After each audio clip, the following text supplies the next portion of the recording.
अस्सलाम वालेकुम। मेरा नाम मोहम्मद वकार हुसैन है और आज हम पढ़ेंगे अबाउट बायोमोलिक्यूल्स।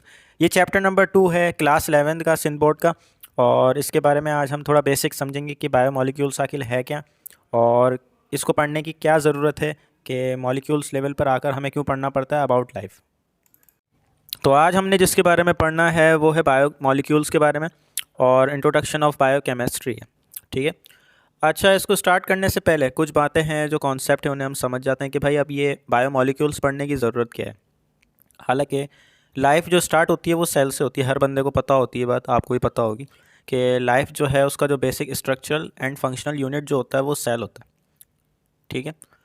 खैर, ये बात तो हो गई ना। आगे जो इम्पॉर्टेंट बात है वो ये है कि देखो, अब जो सेल है ना, सेल भी कुछ चीज़ों से मिलकर बना हुआ होगा, जाहिर सी बात है, तभी वो एक प्रॉपर सेल कहलाता है। सेल के बाद फिर टिश्यू बनता है, फिर टिश्यू से ऑर्गन बनता है। तो इन सारी बातों को कवर करने के लिए कि भाई आखिर जो सेल है वो किस चीज़ से बना हुआ है, उसको बनने के लिए किन किन चीज़ों से, किन किन स्टेप से गुजरना पड़ा है, और एक सेल को बनने के लिए क्या क्या रिक्वायरमेंट होती है, तो ये सारी चीज़ें मालूम करने के लिए हमें बायोमोलिक्यूल्स के लेवल तक पढ़ना पड़ता है, यानी एटॉमिक लेवल तक पढ़ना पड़ता है। मैं आपको एक डायग्राम दिखाता हूँ, उससे ही बात समझ आएगी। तो देखें, ये एक सिंपल सी डायग्राम है जिसमें वाज़े हो रहा है कि भाई कैसे सेल है, उसके बाद आगे क्या सिस्टम चलता है। यहाँ से जो सारा स्ट्रक्चर और सब कुछ इसका जो फंक्शन है वो तो खैर सबको ही पता होगा कि भाई सेल है, उसके बाद फिर टिश्यू बनता है, फिर आगे ऑर्गन, और आखिर में बन जाता है ऑर्गेनिज्म। ठीक है, जो कि ह्यूमंस हो गए या फिर एनिमल्स हो गए। ठीक है। लेकिन अगर सेल से पीछे देखा जाए तो सेल भी कुछ चीज़ों से मिलकर बना हुआ है जिसको ऑर्गेनेल कहा गया। अब अगर हम ऑर्गेनेल से भी पीछे चले जाएं तो उसको पढ़ने के लिए, यानी एक ऑर्गेनेल है, ऑर्गेनेल जब बहुत सारे मिले तो फिर एक सेल बना।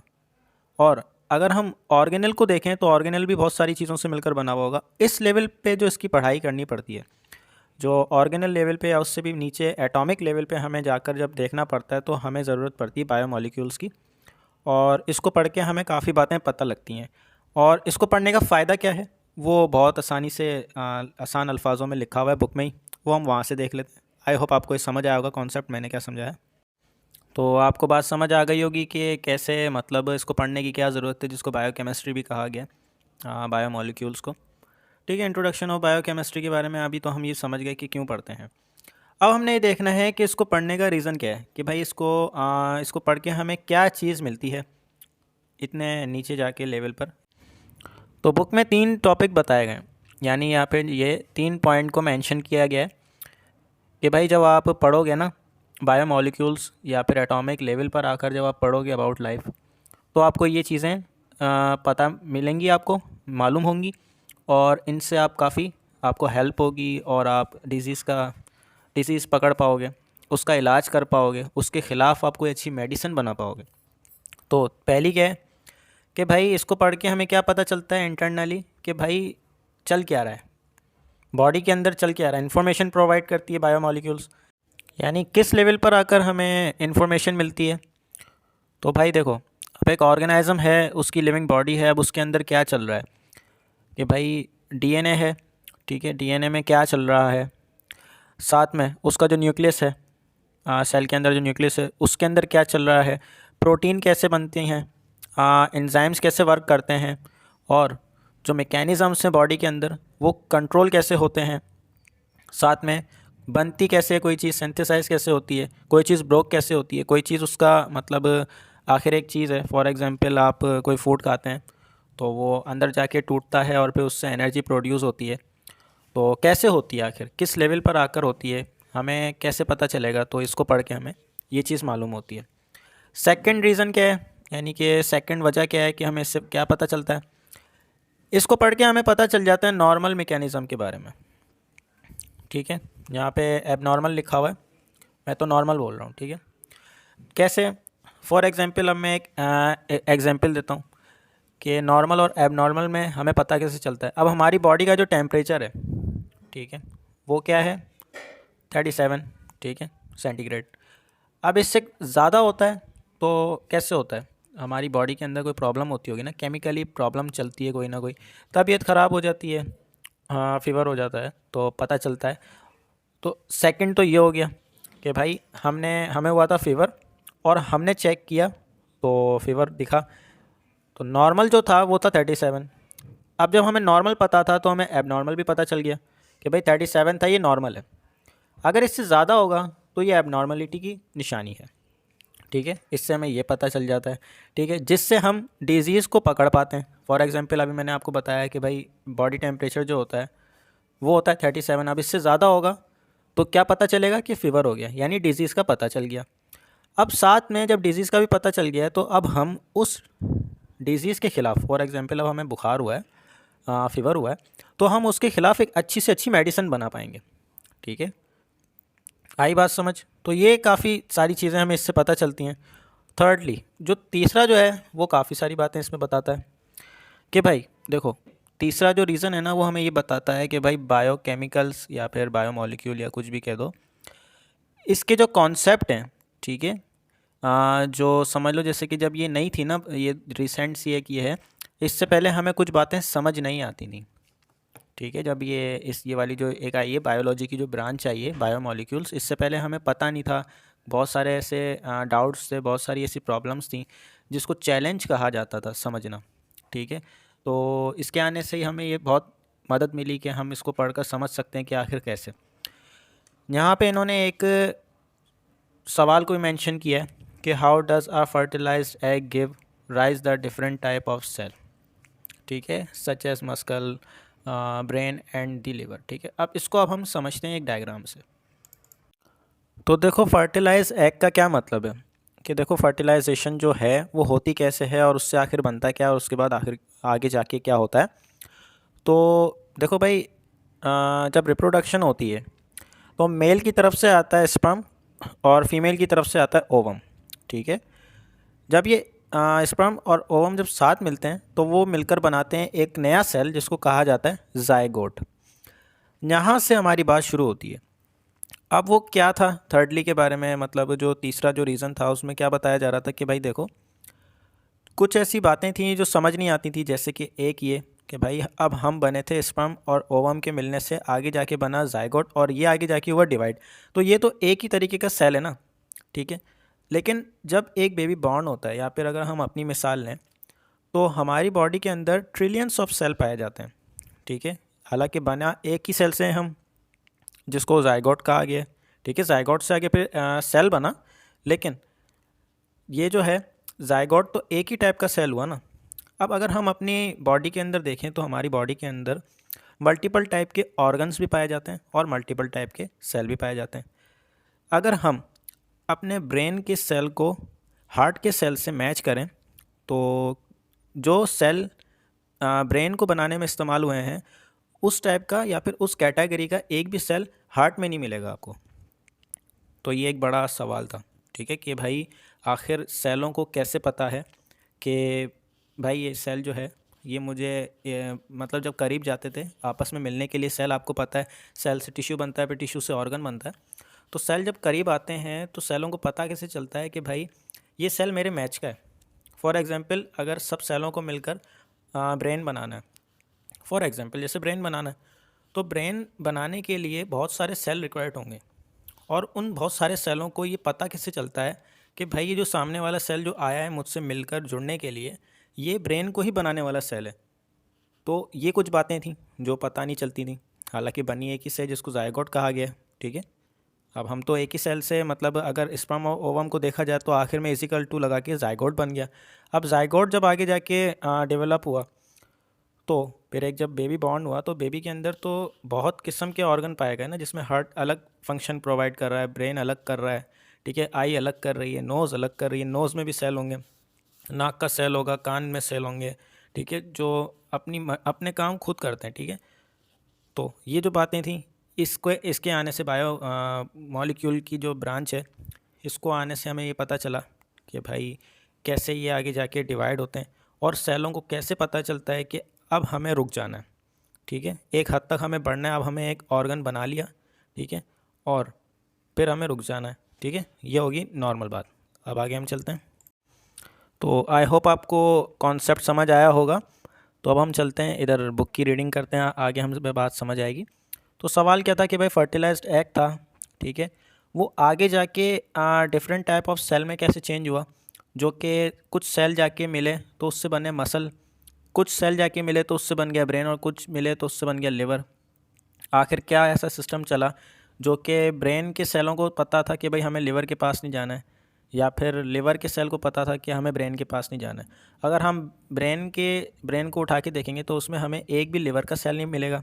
क्यों? क्योंकि भाई ऐसा सिस्टम है, अल्लाह ताला ने ऐसा निज़ाम रखा हुआ है, सेलों को ऐसा समझाया हुआ है कि बेटा यहाँ ये तुम्हें अगर ब्रेन बनाना है तो तुम्हें इसी एरिया में रहना है, ठीक है, और इसी के टाइप के और सेलों के साथ तुम्हें मिलना है, ना कि तुम्हें इसके लिवर के साथ मिलना है, ठीक है।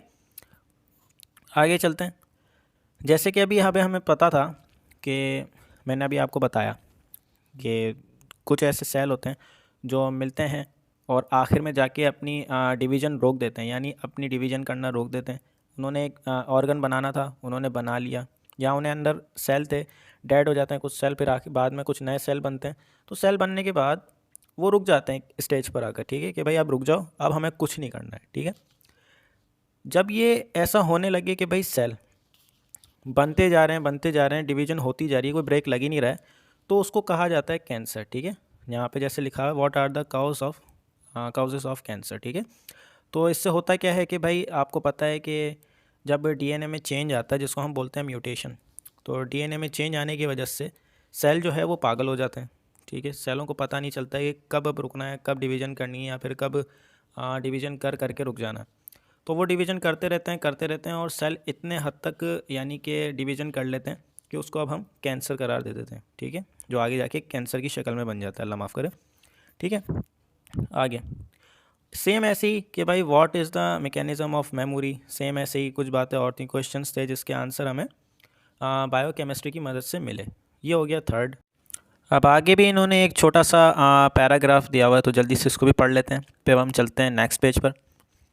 तो यार देखो यहाँ पे इन्होंने लिखा हुआ है कि it is important to keep in mind. अच्छा भाई क्या है भाई, ज़रा सुन लेते हैं कि भाई ऑर्गेनाइजम्स जो हैं वो कंपोज्ड ऑफ ऑर्गन्स हैं।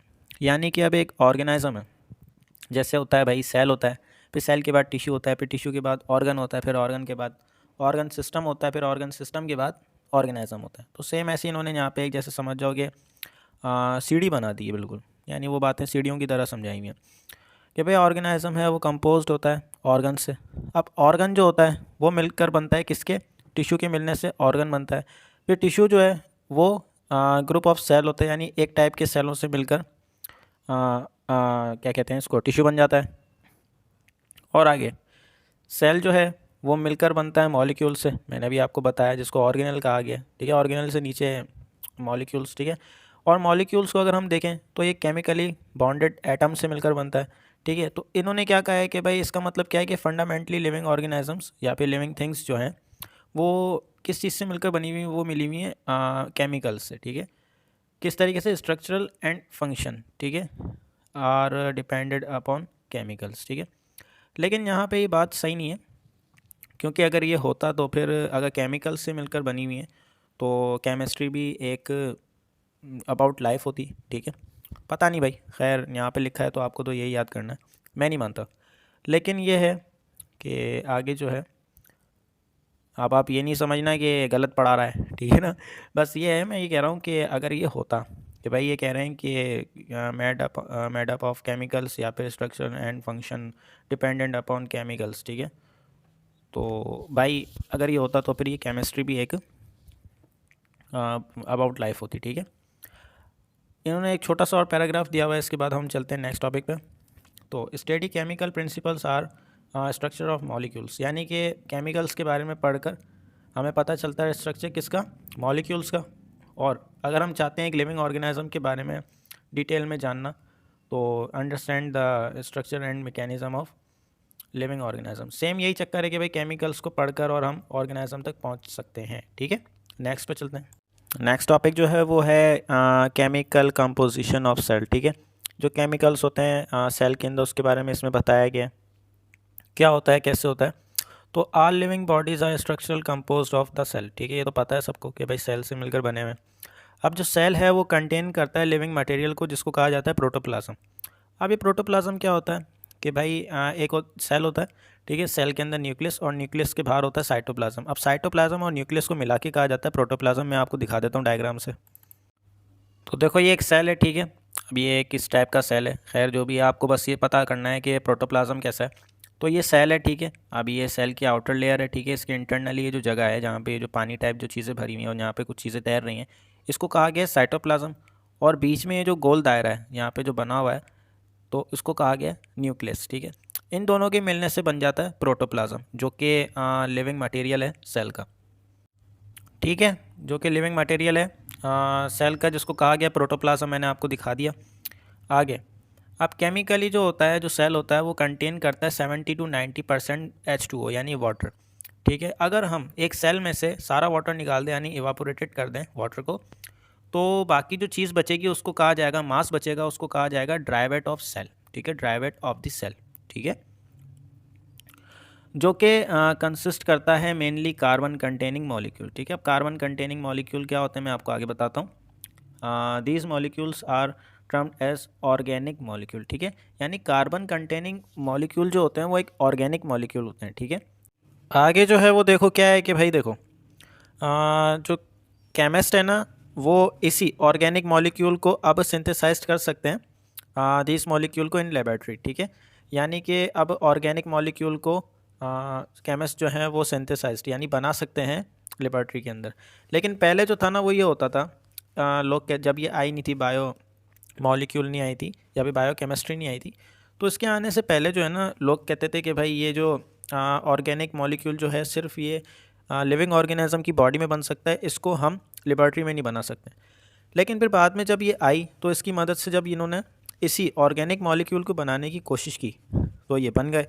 उससे क्या हुआ कि इसकी डेफिनेशन चेंज हो गई, और अब जो लिविंग ऑर्गेनिज्म की बॉडी के अंदर ये कंपाउंड या फिर जो भी चीज़ें जो प्रोड्यूस होती हैं उसको अब कहा जाता है बायोकेमिकल्स, ठीक है। आगे अगर हम अपनी बॉडी को एटॉमिक स्ट्रक्चर पे अगर हम ला के उसको हम तोड़ कर देखें, तो हमारी बॉडी जो है ना वो मेनली 6 एलिमेंट से मिलकर बनी हुई है, जो कि हमारी बॉडी का 98% बनाती है, ठीक है।